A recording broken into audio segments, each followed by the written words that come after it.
Assalamualaikum warahmatullahi wabarakatuh.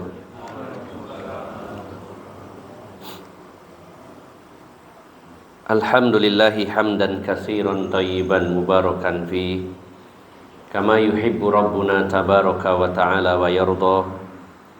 Ashhadu an la ilaha illallah wahdahu la syarikalah wa ashhadu anna Muhammadan abduhu wa rasuluhu la nabiyya ba'dah. Sallallahu alaihi wa ala alihi wa ashabihi wa tabi'in wa tabi'it tabi'in wa man tabi'ahum bi ihsanin ila yaumiddin.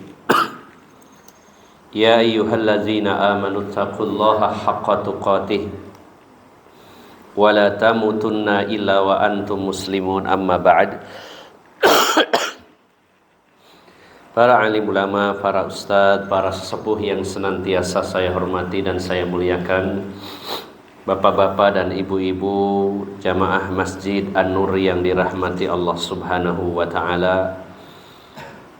Alhamdulillah, pada pagi hari ini kita kembali bertemu dan berkumpul dalam majelis yang dibarokahi oleh Allah Subhanahu wa ta'ala.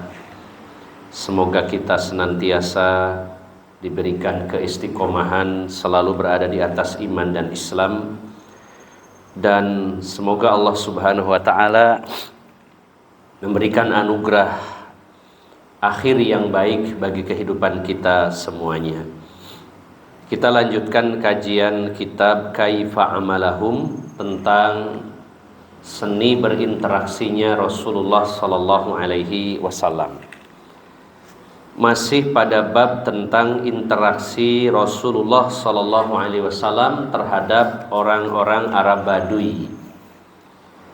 Dan ini bisa kita aplikasikan ketika kita berinteraksi dengan orang-orang yang mungkin secara latar belakang pendidikannya rendah, mungkin secara keilmuannya minim, sehingga juga miskin akhlak. Artinya kita kadang bertemu dengan orang yang tidak sopan, orang yang kasar, tapi karena mereka memang tidak tahu, karena memang kebiasaan mereka seperti itu, maka kita akan mendapati bagaimana tingginya akhlak Rasulullah sallallahu alaihi wasallam, terutama kesabaran dan kelemah lembutan beliau menghadapi mereka.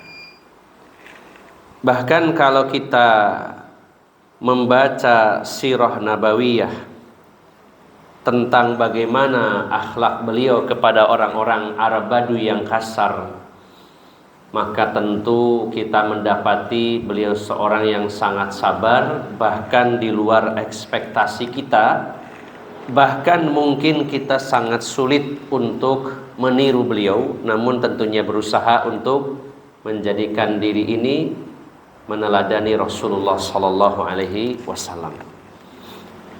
Sebagaimana diantaranya ketika Rasulullah bertemu dengan Arab Badui, di mana adab mereka sangat buruk, tapi Rasulullah membalasnya dengan kebaikan.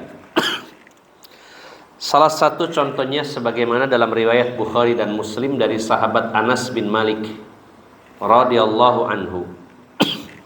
Beliau meriwayatkan,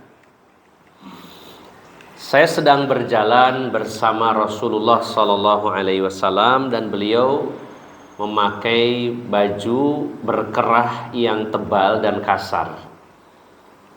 Jadi Rasulullah berjalan bersama para sahabat dan salah satunya di sana ada Anas bin Malik.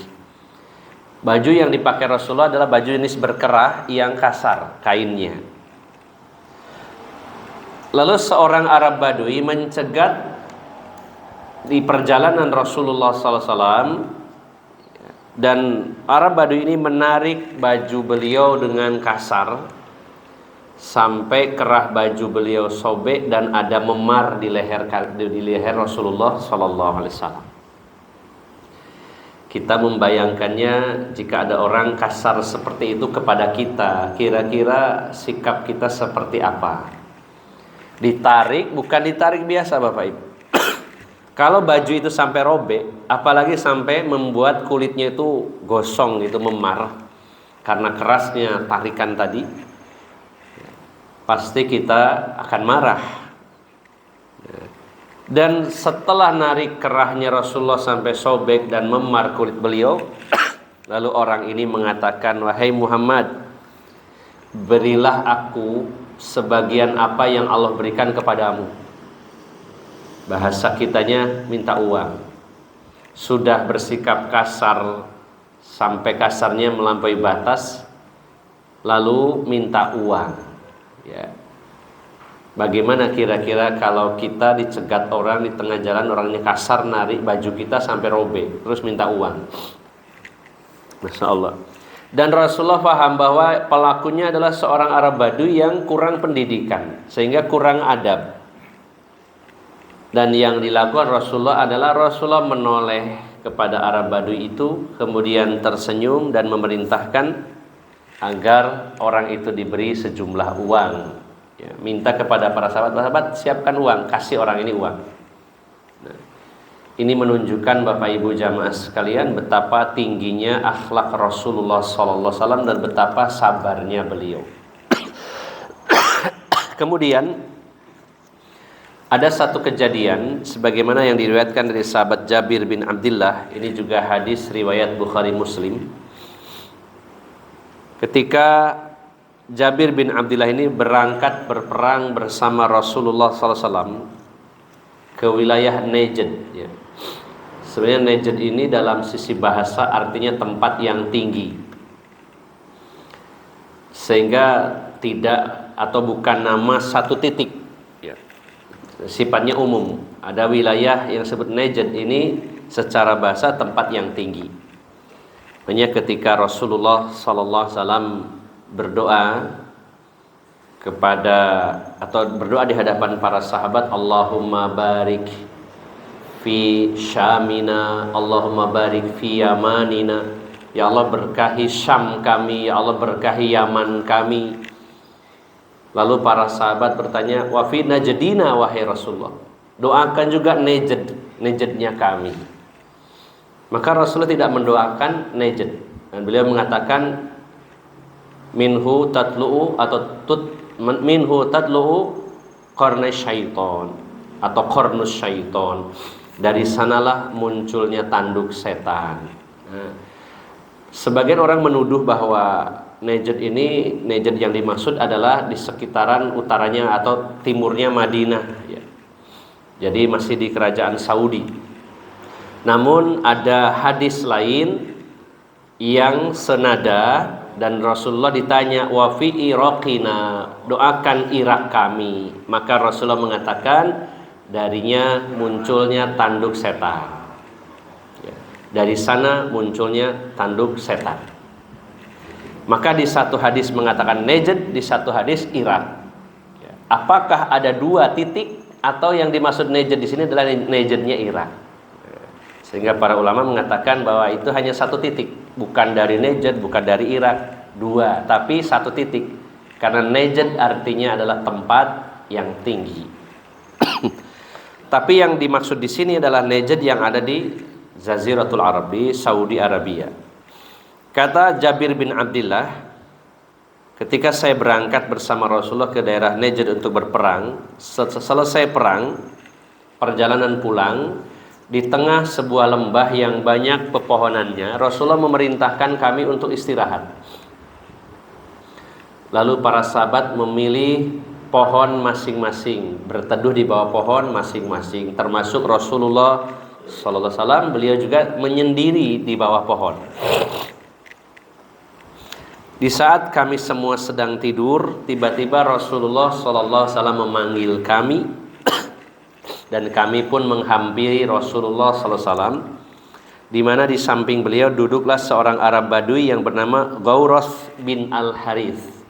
Ghawras bin Al-Harith. Lalu Rasulullah SAW bersabda, tadi saya tidur dan pedang saya itu saya gantung di atas dahan pohon. Saya tidur, pedang saya taruh di atas dahan pohon. Lalu tiba-tiba saya terbangun dalam kondisi pedang saya diambil oleh Ghawras ini. dan ditempelkan di leherku, kata Rasulullah. Lalu orang ini bertanya kepadaku, ketika pedang itu nempel di leher Rasulullah SAW, orang ini bertanya kepadaku, apakah kamu takut kepadaku? Maka aku menjawab, kata Rasul, tidak. Kemudian, siapa yang akan melindungimu, wahai Muhammad? Aku jawab, Allah, sampai 3 kali, Allah, Allah, Allah. Dan akhirnya dia pun menyarungkan pedangnya. Tapi dalam riwayat yang lain, dalam redaksi yang lain, ketika orang Arab Badui ini menodongkan pedang kepada Rasulullah SAW dan bertanya, apakah kamu takut, wahai Muhammad? Tidak. Siapa yang akan melindungi kamu? Allah. Lalu laki-laki ini gemeter sehingga pedang di tangannya jatuh, kemudian diambil oleh Rasulullah, lalu balik ditodongkan kepada orang tersebut. Lalu ditanya oleh Rasul, siapa yang akan melindungimu? Maka orang ini menjawab, kalau kamu maafkan ya saya selamat. Maka setelah itu Rasulullah SAW memaafkannya. Dan orang Arab Badui berjanji, saya tidak akan pernah memerangi engkau lagi, baik sendirian ataupun sama siapapun. Dan sebelum kepergiannya Rasulullah meminta orang ini bersyahadat, tapi tidak mau. Tapi orang ini berjanji, saya tidak akan memerangi kamu sampai kapanpun. Dan orang ini sampai kepada kaumnya dan menyampaikan, sesungguhnya aku baru saja bertemu dari orang yang terbaik di antara kalian. Jadi Bapak Ibu jamaah sekalian, ini sudah sangat luar biasa, levelnya level atas. Seseorang yang akan dibunuh, kemudian malah akhirnya terbalik, pembunuhnya yang akan dibunuh, tapi akhirnya dimaafkan. Bayangkan, orang mau dibunuh dan tidak jadi karena takut, kemudian dimaafkan. Ini sangat luar biasa. Yang mungkin kalau kita mau dibunuh, wah kepikirannya luar biasa, nggak ada ampun. Orang ini sudah niat membunuh saya, kalau sekarang nggak dibunuh atau ditangkap, suatu saat akan bunuh lagi. Dan Rasulullah tidak melakukan itu. Ini sangat luar biasa kesabaran dan luasnya maaf yang diberikan oleh Rasulullah Sallallahu Alaihi Wasallam. Kemudian bentuk kesabaran lain ketika beliau berinteraksi dengan orang-orang yang miskin secara adab, yaitu orang-orang Arab Badui, yaitu Rasulullah bersabar dengan banyaknya pertanyaan dari mereka. Bapak Ibu jamaah sekalian, terkait tentang bertanya di forum seperti di pengajian, dulu para sahabat itu adalah orang yang sangat sungkan kepada Rasulullah SAW. Jadi para sahabat itu sangat jarang bertanya, kecuali memang perkara yang sangat penting.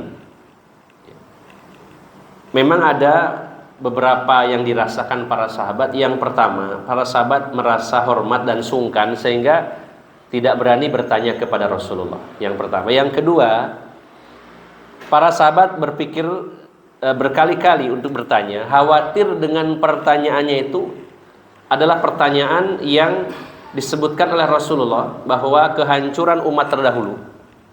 Ketika Rasulullah pernah suatu hari menyatakan di hadapan para sahabat, innallaha farada alaikumul hajja fahajju. Sesungguhnya Allah mewajibkan kalian ibadah haji, maka berhajilah kalian.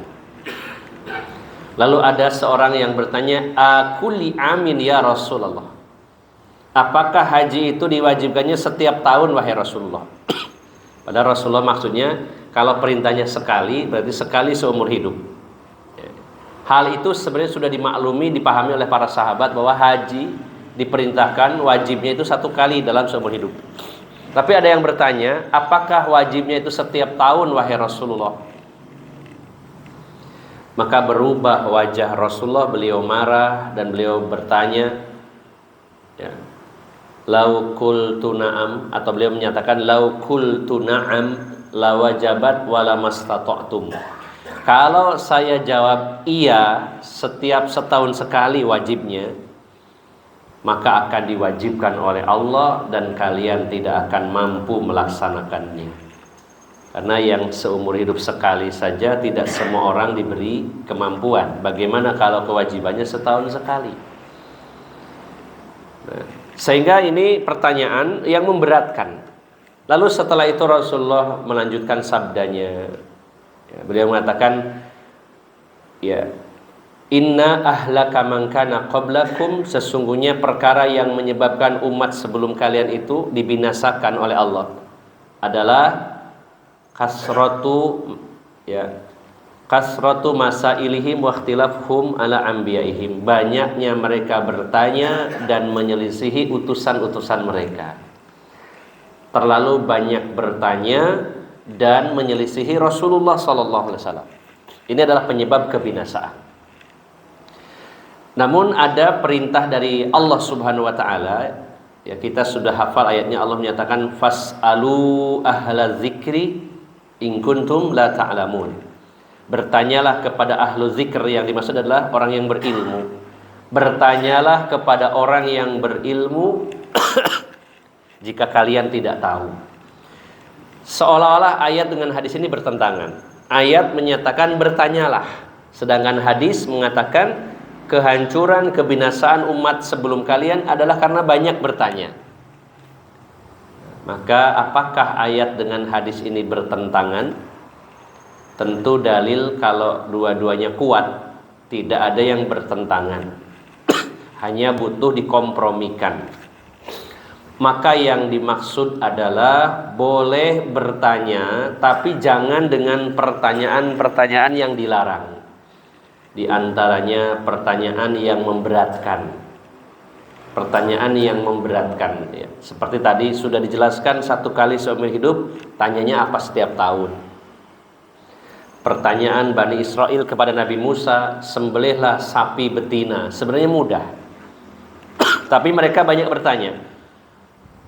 Mereka bertanya umurnya berapa, yang tua apa yang muda. Padahal Allah tidak pernah menyuruh seperti itu. Hanya perintahnya sembelihlah sapi betina. Mudah, tinggal cari sapi betina, sembelih, selesai. Kenapa harus muncul pertanyaan yang umurnya berapa, yang tua apa yang muda? Akhirnya Allah persulit lagi, ya. Akhirnya Allah persulit lagi dengan sapi yang umurnya pertengahan, awanum baina dzalik, pertengahan di antara tua dan muda. Tidak selesai di situ. Sapi betina umurnya pertengahan masih bertanya lagi, padahal tidak diperlukan pertanyaan itu. Tinggal laksanakan, selesai. Ditanyakan lagi, ma launuha, apa warnanya? Nah, kalau Allah nggak nyebutkan secara spesifik, kalau sapi betina saja. Ditanya warnanya. Akhirnya tambah sulit lagi, warnanya yang kuning keemasan. Masih bertanya lagi, ya, umurnya pertengahan, warnanya kekuningan. Terus ciri lainnya apa Nabi Musa? Ya, sapi ini belum pernah dipakai untuk bekerja, tidak pernah dipakai untuk membajak. Lebih sulit lagi. Nah, ini diantara pertanyaan yang memberatkan. Kemudian juga pertanyaan yang tidak ada manfaatnya. Ketika Rasulullah menyampaikan kajian, ada orang bertanya, ya Rasulullah, siapa bapak saya? Rasulullah menjawab, si fulan. Lalu ada lagi, kalau bapak saya, si fulan. Bapak saya siapa? Hampir beberapa orang bertanya, siapa nama bapak saya? Ini tujuannya apa coba? Dia sendiri anaknya, dia tahu nama bapaknya. Kenapa ditanyakan kepada Rasulullah SAW? Dan itu pun tidak cukup satu orang, beberapa orang bertanya. Sampai berubah wajah Rasulullah marah dengan pertanyaan itu. Jadi ada di antara pertanyaan-pertanyaan yang justru menyebabkan kebinasaan. Nah, dulu para sahabat itu sangat sungkan kepada Rasulullah untuk bertanya. Karena adab mereka sangat tinggi, mereka sangat sungkan bertanya kepada Rasulullah SAW. Sedangkan ciri khas orang-orang Arab Baduy, mereka itu tidak ada sungkan-sungkannya. Maka di satu sisi mereka tidak punya adab, tapi para sahabat sangat senang kalau ada yang hadir di kalangan Arab Baduy saat pengajian. Kenapa? Karena mereka yang paling berani nanya. Jadi para sahabat itu kalau pas ngaji, ya, kepada Rasulullah SAW, ada Arab Baduy, wah seneng tuh. Mesti wong-wong iki kok nanyanya banyak. Dari itu dapat faedah, dapat ilmu. Terkadang kita dapat ilmu dari seorang ustadz, seorang mubaligh karena ada pertanyaan dari jamaah yang lain. Kita akhirnya dapat ilmu. Yang kadang kita itu sungkan mau nanya, ternyata yang ditanyakan mirip apa yang kita tanyakan. Alhamdulillah kebantu. Nah, dan Rasulullah SAW sangat sabar dengan pertanyaan-pertanyaan yang diajukan oleh seorang Arab Badui. Sebagaimana yang dikisahkan oleh sahabat Anas bin Malik, ini hadis yang cukup panjang, diriwayatkan Imam Bukhari dan Imam Muslim. Ketika kami sedang duduk-duduk bersama Rasulullah SAW di masjid, tiba-tiba datanglah seorang Arab Badui naik unta, lalu untanya itu diparkir di depan masjid. Begitu turun dari unta, langsung bertanya, siapa di sini yang namanya Muhammad? Oh gitu langsung, kayak bos gitu datangnya. Didatang-datang langsung bertanya, siapa di sini yang namanya Muhammad? Lalu para sahabat menunjukkan, itu loh yang berkulit putih adalah Rasulullah. Lalu orang ini menghampiri Rasulullah SAW dan langsung mengatakan, ya benar Abdul Muthalib, anaknya Abdul Muthalib, gitu. Ya Allah, pertanyaannya bukan ya Rasulullah, gitu. Langsung, wahai anaknya Abdul Muthalib, maksudnya keturunan ya, karena ayah beliau Abdullah. Kalau Abdul Muthalib adalah kakek beliau. Tapi Arab Badui ini bertanya, hei anaknya Abdul Muthalib. Lalu Rasulullah menjawab, silakan, kamu ada perlu apa? Silakan duduk, kata Rasulullah. Aku akan bertanya kepadamu dengan lugas, wahai Muhammad. Silakan, kata Rasulullah, bertanyalah sesuka kamu. Silakan, mau nanya apa saja bebas. Maka orang ini bertanya, wahai Muhammad, utusan kamu datang kepada kami dan mengatakan kepada kami bahwa kamu mengaku sebagai utusan Allah. Kata Rasulullah, iya benar. Dia mengatakan yang benar. Lalu kata Arab Badui ini, siapa yang menciptakan langit? Kata Rasulullah, Allah. Siapa yang menciptakan bumi? Allah juga, kata Rasulullah. Lalu siapa yang menegakkan gunung-gunung itu? Allah juga. Maka orang Arab Badui mengatakan, demi dia zat yang menciptakan langit dan bumi dan menegakkan gunung-gunung, apakah Allah yang mengutus kamu? Kata Rasulullah, iya. Lalu utusanmu juga mengatakan bahwa diwajibkan atas kami sholat 5 waktu sehari semalam. Kata Rasulullah, iya benar seperti itu. Lalu dia mengatakan, Arab Badui ini, demi dia yang mengutusmu, atau dia mengatakan apakah dia juga mewajibkan zakat kepada kami? Kata Rasulullah, iya. Apakah juga mewajibkan puasa? Iya. Apakah mewajibkan haji? Dan seterusnya, bertanya begitu. Kata Rasulullah, iya. Itu semua benar dan itu adalah perintah dari Allah Subhanahu wa ta'ala. Maka lelaki ini mengatakan, baik kalau begitu saya akan mengamalkannya. Saya tidak akan menambah maupun mengurangi dari yang tadi. Jadi hanya mengamalkan rukun Islam saja yang 5. Lalu Rasulullah mengatakan, seandainya dia benar melakukan itu, maka dia masuk surga. Nah, Bapak Ibu jamaah sekalian yang dimuliakan Allah Subhanahu wa ta'ala, maka di satu sisi ada pelajaran, dulu para sahabat sangat hati-hati dalam bertanya. Mereka sangat sungkan kepada Rasulullah SAW dan bertanya pada perkara-perkara yang sangat penting. Namun di situ juga menunjukkan betapa sabarnya Rasulullah SAW menjawab pertanyaan Arab Badui. Bahkan pertanyaannya itu bertele-tele dan sangat panjang. Tapi beliau tetap menjawabnya dengan penuh kesabaran. Kemudian akhlak beliau lainnya adalah beliau begitu sabar ketika ada orang yang menyela pembicaraan beliau dengan pertanyaan. Nah, Bapak Ibu jamaah sekalian, ada satu pelajaran lagi bahwa dalam sebuah pembicaraan kita usahakan jangan memotong pembicaraan orang lain. Ini adalah bentuk kurang adab, apalagi jika dalam forum yang satu arah sebelum diizinkan.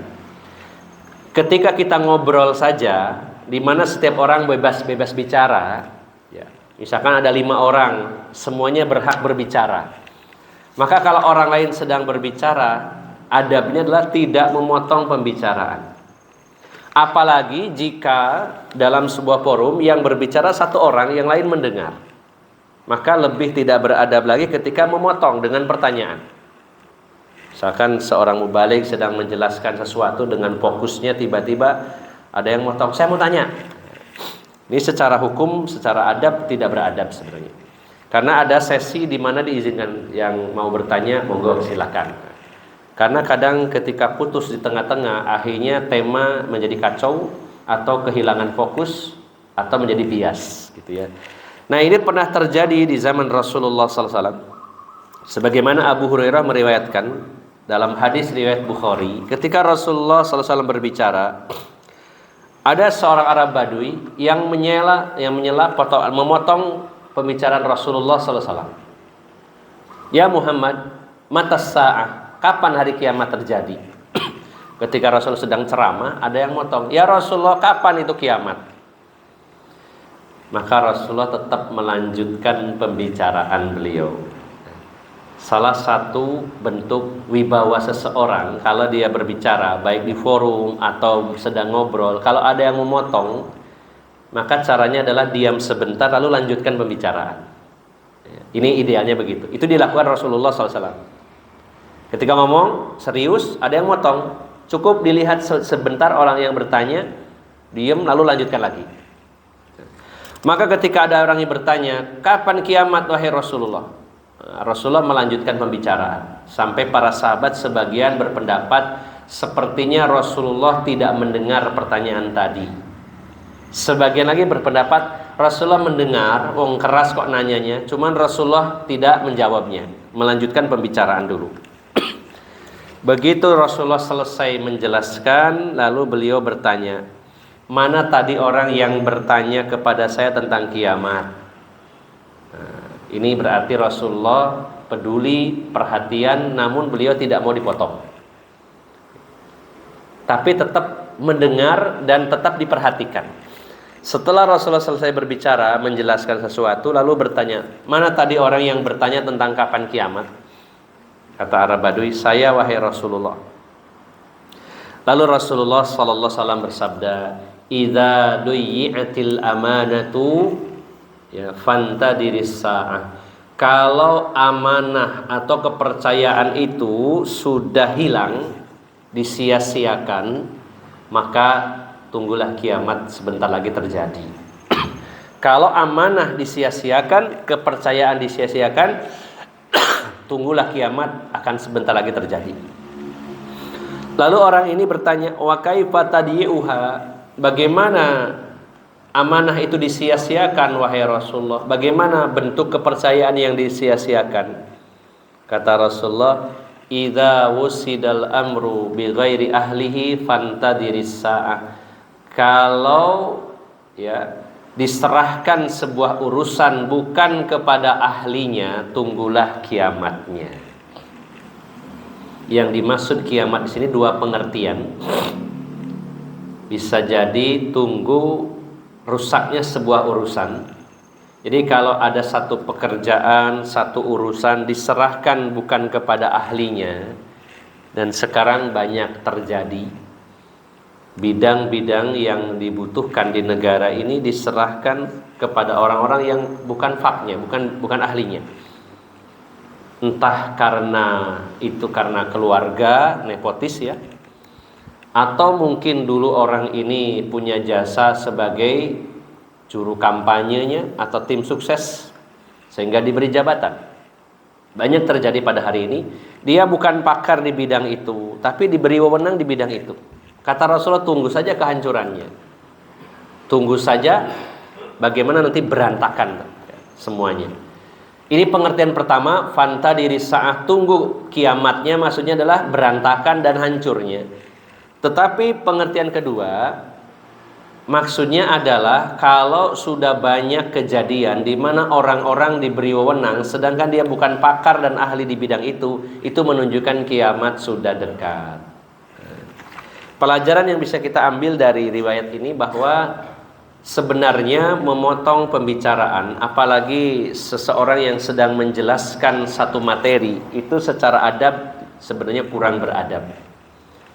Maka Rasulullah tetap mendengarkan walaupun tidak langsung menjawab.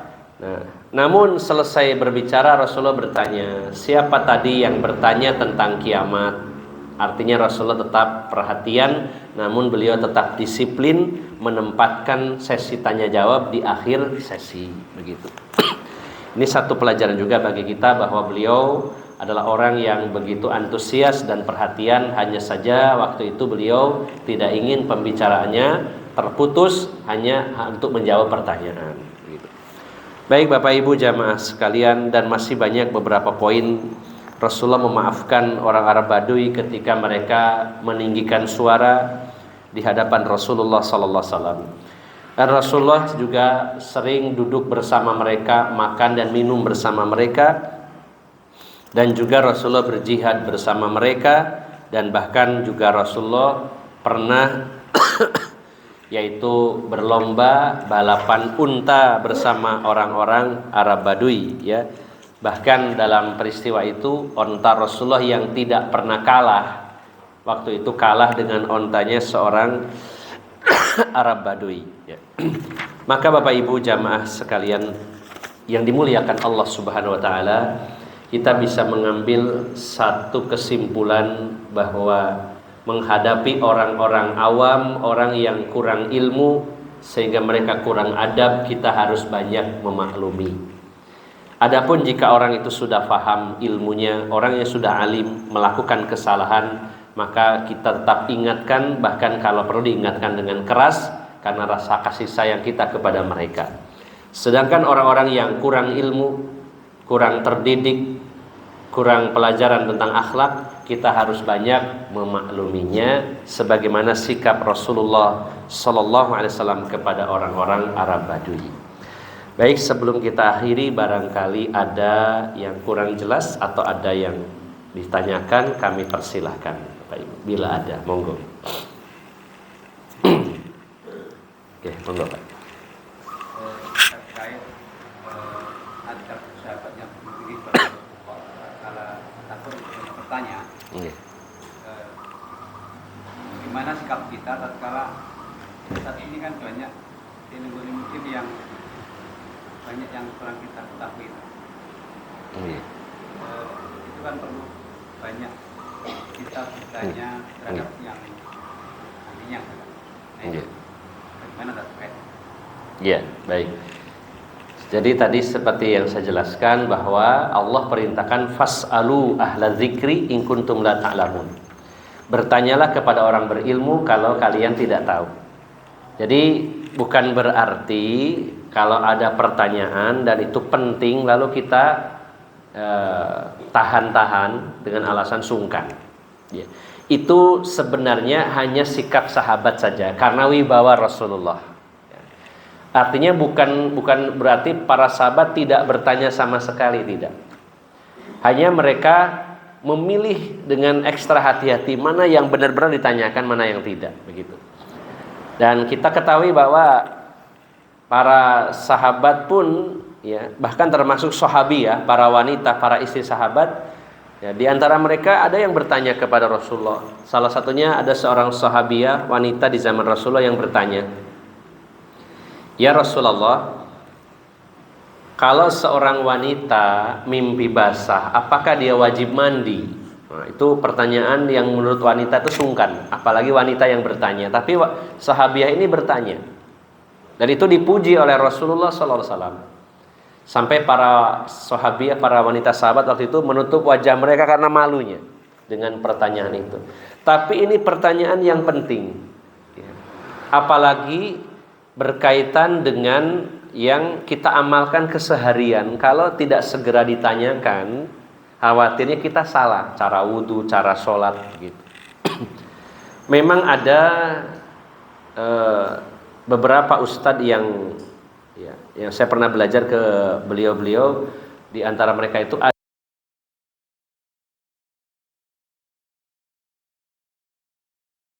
mereka tidak mau jawab dengan alasan nanti ngaji sama saya, ya. Karena kadang orang itu ada yang malas ngaji, pokoknya penasaran cukup nanya terus gak usah ngaji. Nah, itu kesalahan. Tapi kalau kita sudah belajar ngaji, kita rutin hadir di majelis ilmu, ada hal-hal yang sangat penting, tentu harus ditanyakan, bahkan wajib ditanyakan. Karena dalam ayat tadi kalimatnya adalah perintah, pas'alu berbentuk kata perintah, bertanyalah. Dan al-aslu fil amri al-wujub, kaidahnya adalah asal dari perintah itu hukumnya wajib. Karena perintahnya bertanyalah, maka kalau itu masalah yang sangat urgent, justru bertanya itu menjadi wajib. Adapun tadi ini hanyalah unek-unek para sahabat yang disampaikan bahwa kami ini sering sungkan kepada Rasulullah. Sehingga kalau ada Arab Badui yang bertanya, kami senang. Artinya itu bukan berarti kita harus selalu begitu. Para sahabat saking hormatnya kepada Rasulullah sampai tidak banyak bertanya, sehingga sebenarnya mereka sangat ingin banyak bertanya. Makanya ketika ada Arab Badui bertanya, mereka senang para sahabat mewakili mereka. Nah, bagaimana sikap kita kalau memang pertanyaan itu adalah pertanyaan yang penting, apalagi yang biasa kita amalkan keseharian, tentang tata cara sholat, bagaimana sholat misalkan qashar, sholat jamaah, tentang tayamum, tentang apa saja, hal-hal yang penting tentu sangat dibolehkan, bahkan bisa jadi itu sebuah kewajiban yang harus ditanyakan gitu.